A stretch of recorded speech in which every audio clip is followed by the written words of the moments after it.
Hi, good afternoon, everyone. Hope you all are keeping safe, healthy, and happy in your respective homes, and hopefully enjoying the lockdown as well. I'm Shreya Juneja, and I think I can just start by talking about three things that you will generally find in my CV or on my LinkedIn profile. Starting with my education, I did my engineering from the University of Delhi and then went to the Indian School of Business for my MBA, where I was awarded the Young Leaders Award and also was on the Dean's list of the school. In terms of my work experience, I have around 4 years of work experience, 2 years with KPMG in their government advisory practice, and now 2 years with Interglobe Aviation or Indigo Airlines, as you guys know it, as part of their leadership training program. Um, and finally, I'd like to mention about my recent selection as a future leader by the British Council for my ideas around helping more women enter the workforce. And I think I'm going to be building on that a lot today during our conversation because I went and I took a leadership course at the University of Cambridge as part of this program. So I think I'll be able to impart some learnings from there with you all today. But I think the most important thing that I'd like to mention about before I begin is that I am one amongst you.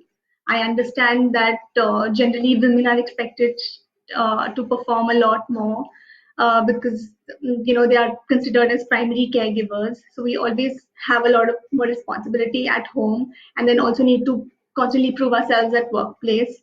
So I completely understand that. In fact, I believe that I am a lot younger than most of you who are watching me today, and I want to take this session as something in which I learn from you all as much as you are expecting me to answer your questions.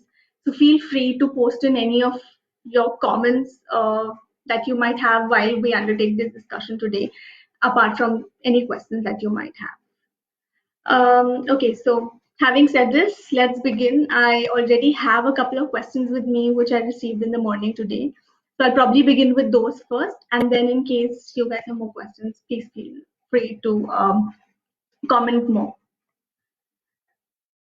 So the first question that I have is from Snehal Sharma, and she asks, "Hello, I have just started my career. What habits can I follow from now on to reach leadership levels in my career?" So congratulations, Nehal. Congratulations for this big move in your life, and I'm sure you're going to enjoy your professional space a lot more, um, like many of us. Now, to be able to reach leadership levels in your career, I think you need to build on two things. Obviously, first is your technical skills, and then some soft skills that you might need to become a leader at the workplace. So let me begin by talking about your technical skills first and how can you harness them. Um, I think in terms of technical skills, you need to focus on polishing your deliverables more. Start managing your time better because sooner your timelines will get shorter, but you will still have to deliver quality work. Third thing would be to be aware of what's happening around you in the area of whatever area you're working in right now. Be aware, find a mentor, that's very important, and then start building a network. Um, and at the same time, look for upskilling opportunities because you would want to keep updated with any new skills that are coming in your field. Now, in terms of your soft skills, I generally talk about three main skills that you need to start picking up if you want to see yourself as a future leader. First, I think start building on your strengths, identify your strengths, and then start building on them. Second is that never lose your confidence. In fact, build as much self confidence as you can, but not overconfidence. And third, focus on powerful communication as well as dressing up. I think these three skills, if you start building them up now, it'll only going to help you in the future. And yeah, I think that's pretty much it. Second question is by Akshita Bhandari, and she asks, "Hi, ma'am. I had a career break and I'm back at work now. With a career gap in the middle, how can I prepare in order to be at par with my peers in the leadership race?" So hi Akshita, congratulations. It's a big move, and a lot of women are not able to return to workplace after a break. So you are really doing all of us proud and are a big inspiration. Now again, as I mentioned, now that you've been on a break, you will have to start building up on your technical skills first. Um, you need to start brushing up on everything that you missed all this while, or maybe look for some upskilling opportunities. That's very critical. I'm sure Jobs for Her will be able to help you better on that front. And in terms of your soft skills, I think the most important right now for you is to not lose any self confidence. Do not this thing come to your mind that because you've been away for so long, you're not good enough. Because trust me, especially now that I have been here at home for a very long time because of the lockdown, and I've been with my mom, who's actually not stepped into a professional space. Um, I can see for a fact that she is a lot more equipped to be a leader than maybe I am. She is extremely good with her time management skills because I mean she's taking care of all of us. She needs to make sure that everything that we need we get on time. She's obviously very good at stakeholder management. I mean she's managing all of us at home right now. So clearly she is. And obviously she's good with her project management skills and like as much as I mean I know that all this sounds very technical right now, but when you're managing a household, you know for a fact that you will build these skills up. So clearly, you've not been away from work. You've just been doing a little different kind of work than you would have done when you would have been in office. So do not lose your self confidence. I think that's the most critical for you, and you will eventually get back to where you were, or maybe at even better place. Okay, next question is by Amita Mahesh, and she asks, "Hi, I believe my work will prove whether I'm fit to be a leader or not. How much will me looking like a leader matter?" Okay, so hi Amita. Okay, yes, quality of work is very important, but at the same time, I cannot emphasize any less on power dressing. I think power dressing is very critical for two things. First, obviously, it will help you give that added confidence that you need when you're presenting yourself out there.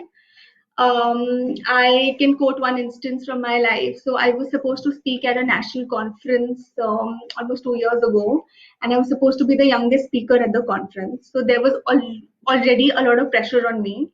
Um, and it's not like I didn't work hard for it. Like I really did focus on the content of my speech, and I did get it reviewed and prepared well, learned it well, and I thought I was prepared on the technical front. Yet I was feeling highly nervous and underconfident.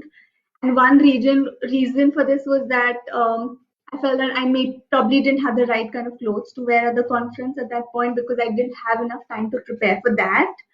Um, and I felt nervous to the extent that even when I was at the airport and I was about to catch my flight to Hyderabad, where the conference was, at the shops at the airport, I'm still looking for clothes, and I did eventually find something. It was so underconfident, and I think the way you look or the way you put yourself out there in front of people who probably don't even know you, it's very important. Second thing is that it helps sort of build confidence of other people in you because I think let's face it, we are dealing with people who are very short span of attention, and mostly some impressions are made just when you enter the room. Even if you've not said a word, people will still form some impression of you. To hold that impression there for you to finally present your work to them, I think it's very important uh, that the way you look um, is good for them as well. So, I mean, I know it sounds a little crazy right now, but trust me, the way you look also builds a lot of confidence of other people about you. So, yeah, so power dressing is very, very important. Um, then I have a question by Divya Joshi who asks, "My constant worry is whether I will be able to manage work in my family whether I'm in a when I'm in a leadership role. That always stops me from taking the step ahead.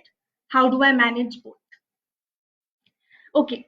So hi Divya, trust me, you're not alone. All of us face this. I know that I am already facing a lot of pressure at home, and it's only going to get worse as I grow further.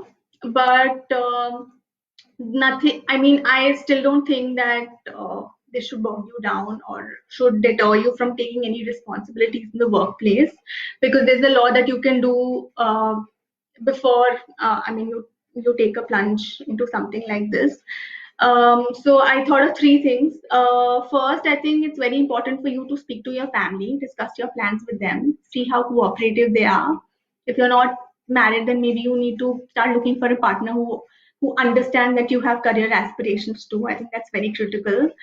Second thing is for you to speak to your employers, discuss your responsibilities, maybe try and understand what their expectations from you are. How is the work life balance in the organization? Do you think they don't consider an employee's personal life important? I think these questions are very critical for you to understand.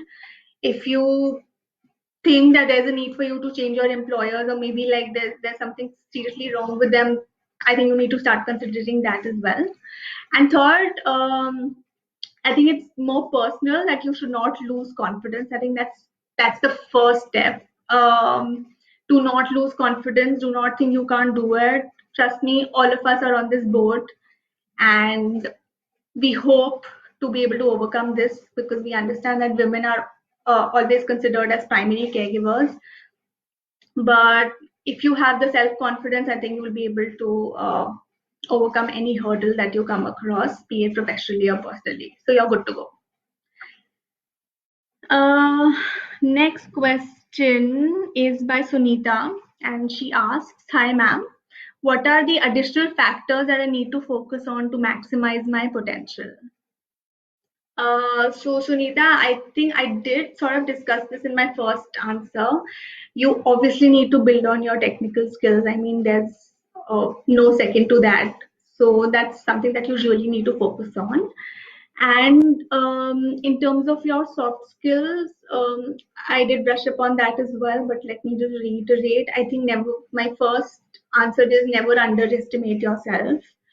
Second is to play on your strengths, identify your strengths for that matter first, and then start playing on them and start building on them.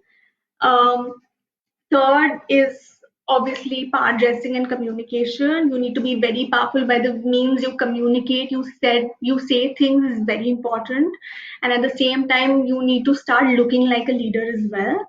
And finally, I think this goes for everyone. We need to keep our mental health in place, and we need to ensure that we are happy, because trust me, if you're happy about what's happening with you, everything else will seem to fall into place. And that's very, very critical, especially as women. I think we need to control our stress levels a lot more, because if our body is not functioning in a proper manner, then I think uh, everything else will, fall apart. So that's important. Next question is by Indu Shri, and she asks, "Hi, I wish to be an entrepreneur. What are some ways to build and manage a team?" So, hi, Indushri. While I am not an entrepreneur, so I do not have first-hand experience on this front, but I do have a lot of friends who are entrepreneurs, and I sort of keep discussing this with them quite often. So maybe we can build on that experience here. In terms of entrepreneurship, I think the risks are a lot more, stakes are a lot higher. So you need to ensure that the team that you build is not only technically equipped in terms of the product or the service that you're building, but they should also be ready to take the risk of joining a new venture. Um, and I remember undergoing a lot of behavioral questionnaires when I was interviewing with a couple of startups back when I undergraduated from University of Delhi a couple of years ago.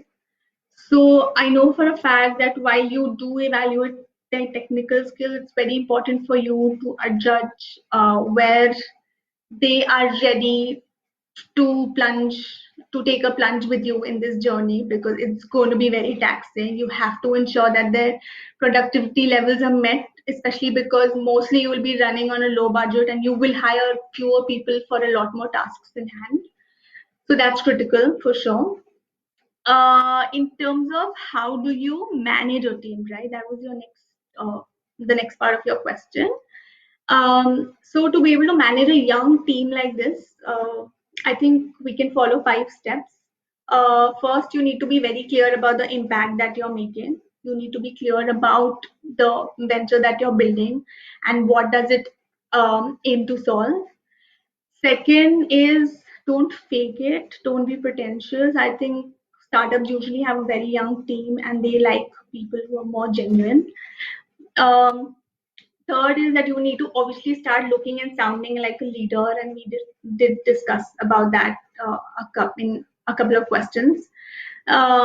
Fourth, you need to start making use of your superpower, which is your emotional quotient, and I think women are blessed to have a good emotional quotient here. Be empathetic, try and understand their situation whenever you can. And finally, this is something I learned when I had gone to Cambridge for my leadership training. Be vulnerable if you need to be. It's okay for your team to know what you're going through. And if you're more genuine with your team, I think they will be inspired by you more and maybe try and understand you better. Okay, next question is by Shubha Kulkarni, and she asks, "Hi, as a leader, how should I manage my team without being bossy?" Okay, so this is a good question, Shubha. Oftentimes we fear that if we try and act as a leader, people will think that we are being bossy or we're trying to dominate them. And I feel that I've met a couple of leaders, especially women leaders, who I am personally very inspired by. And they had two very critical skills here that never made me feel that they were being bossy. First, they were empathetic, always made sure that they understood the situation that I was coming from, try and put themselves in my shoes if needed. I think that's very critical for you to be empathetic towards the people you're leading. Um, Second, important trait is to be more inclusive. I think it's critical that you start involving a lot more people. Don't come with any kind of prejudice in you, because if you let more people place their opinion in front of you, I think they will also be more motivated to work with you, which is highly critical at this point. Uh, and third, I mean, I don't know how well that fits in this situation right now, but I think you need to build some sort of a scientific temperament, and by this I mean that you need to start reacting to situations better and maybe more swiftly, be more logical and structured in your approach so that people believe in you better. If um, if your thoughts are all over the place, I think people will not be able to relate. So yeah, so having scientific temper and like being more logical, being more structured, responding to situations better. I think it'll just make you feel more powerful in yourself and maybe build trust for others as well. Okay, next question is by Nivedita Iyer, and she asks, "Hi, while looking like a leader, you might look intimidating. How do I deal with that?" Okay, so Nivedita, I think this is related to the last question. By leader, you should never be. I mean, nobody should feel that you're intimidating, because the whole idea of being a leader is that you're able to motivate people to reach a common goal. And by no means it should mean that people do what you're asking them to do by fear. It should be led by inspiration. So this one thing that has always stuck with me is that you should lead by values and you should never lead by authority. So this is where your traits of being more empathetic and being more inclusive come into play. If you look very powerful from the outside, it should obviously get compensated by your mannerisms, um, and by how open you are to new ideas. That's highly critical. And This is where you have to strike a balance about showing that you're powerful, because at the end of the day you will be expected to make the final decision, considering that you're the leader. But that decision, the way you reach that decision, is what will stop people from feeling intimidated by you. Okay, next question is by Ruby, and she asks, hi, as a content writer, what should I do to become a leader in my field? So, hi Ruby, I don't think I am the best person to address questions related to content writing because I've not been exposed to that field. But I believe that irrespective of what area you come from, I mean, the path to becoming a leader is sort of standard. First, you have to build on your technical skills. There is no second to that. And by this, I would recommend that you start writing different kinds of contents to build your style. Look for a mentor, build a network, read up a lot more, be aware of what's happening around you. That's obviously very, very important. Look for upskilling opportunities, be up to date with what's happening around you, both in terms of the skills and the knowledge. Um, and finally, obviously, in terms of your soft skills, again, as I mentioned, never lose self confidence, play on your strengths, be very powerful by the means you dress up and by the means you communicate. Obviously, that's critical as well. Um, and if you're able to crack that combination of having the right technical knowledge with the right skills, I think, irrespective of what field you come from, you are expected to be a leader a lot more than people who probably lack in either of these components or maybe both. Okay, next question is by Ashwita, and she asks how to maximize my influence as a leader. Okay, Ashwita. So I think this is going to be a sum up of a lot of questions that I did address since the beginning. First, I like to focus on the three traits of new generation leaders that I feel are critical, and I mean, this is mostly built on my experience of the people that I've met and my training at Cambridge. First is obviously empathy. Put yourself in the shoes of others, try and understand the situation better, know where they're coming from. Second is being more inclusive. Involve as many people in your team as you can. Do not come with any kind of prejudice or bias in your mind. Um, let more ideas flow, be open to them. And third, be very scientific in your approach.